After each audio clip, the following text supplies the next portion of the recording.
오늘 은혜 받고 성취될 하나님의 말씀은 민수기 26장 1절에서 4절 말씀입니다. 민수기 26장 1절에서 4절. 연병 후에 여호와께서 모세와 제사장 아론의 아들 엘르아살에게 말씀하여 이르시되 이스라엘 자손의 온 회중의 총수를 그들의 조상의 가문을 따라 조사하되 이스라엘 중에 20세 이상으로 능히 전쟁에 나갈 만한 모든 자를 계수하라 하시니 모세와 제사장 엘르아살이 여리고 맞은편 요단가 모압 평지에서 그들에게 전하여 이르되 여호와께서 애굽 땅에서 나온 모세와 이스라엘 자손에게 명령하신 대로 너희는 20세 이상 된 자를 계수하라 하니라. 아멘. 두 번째 인구조사라는 제목으로 말씀을 전가하기 바랍니다. 지난 주간에 바알부올 사건이라는 제목으로 말씀을 받았습니다. 부올에 바알신 섬기는 것에 이스라엘이 가담을 했다. 그 배후에는 발람이 있다라는 것을 말씀을 받았습니다. 바알부올의 현장, 미디안과 모압이라는 이 나라가 연합해서 그야말로 음행과 우상숭배를 하게 했습니다. 여기에 가담한 이스라엘 지도자들이 꽤 있었습니다. 그래서 하나님이 진노하시고 연병을 내리시는 것을 막기 위해서 하나님의 질투하심을 가지고 비느하스의 헌신이 나옵니다. 그래서 이 헌신으로 실제로 음행하는 두 사람을 죽이는 그런 장면이 나옵니다. 시므리와 그리고 고스비라는 이 두 사람을 현장에서 창으로 찔러서 죽입니다. 그래서 하나님은 영원한 제사장의 언약을 약속하시고 직분이 계속되도록 그렇게 하셨습니다.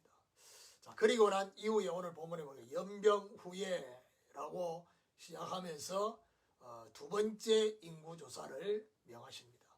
가나안에 들어가기 직전에 한 인구조사입니다.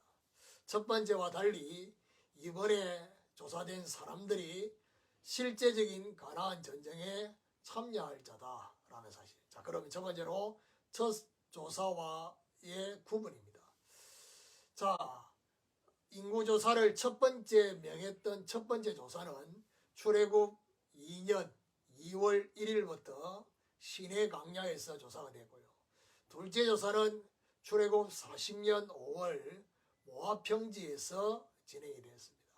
첫 조사의 총 개수의 숫자는 20세 이상 싸움에 나갈 자요 60만 3,550명이었고 둘째 조사에서는 60만 1,730명이었습니다.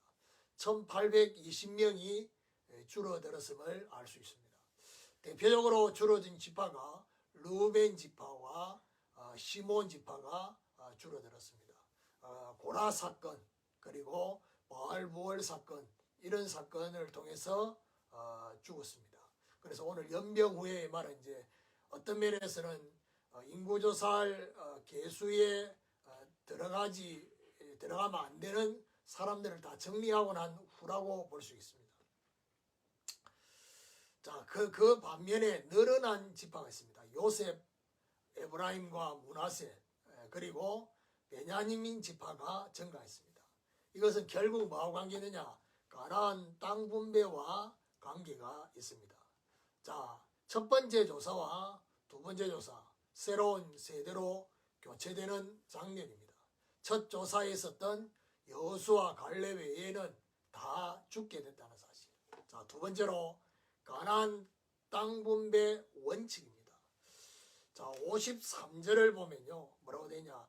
이 명수대로 땅을 나눠주어 기업을 삼게 하라. 명수대로 땅을 나눠 기업을 삼게 하라. 차지할 땅의 기준은 명수입니다.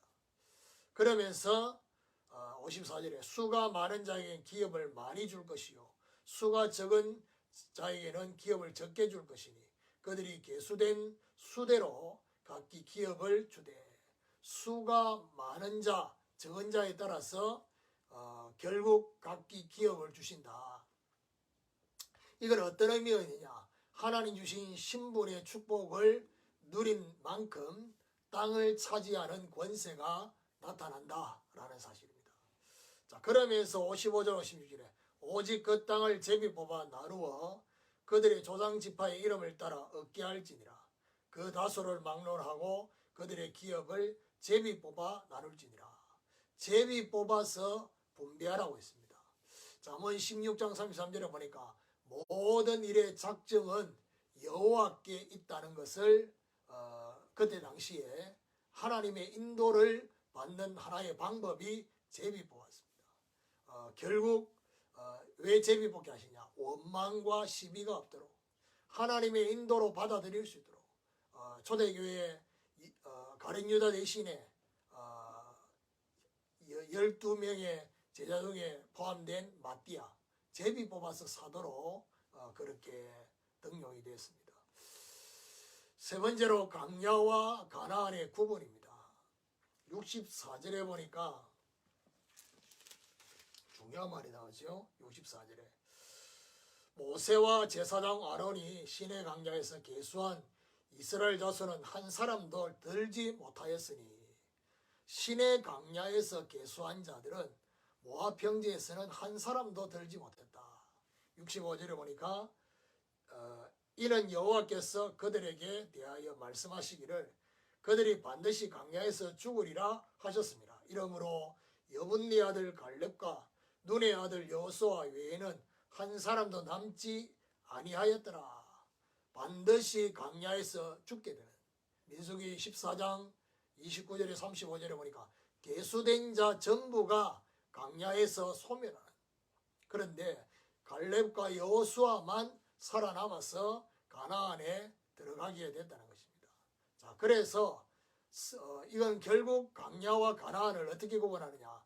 서론적인 땅의 것, 강야에서 다 죽어야지 가나안에 들어갈 수 있다.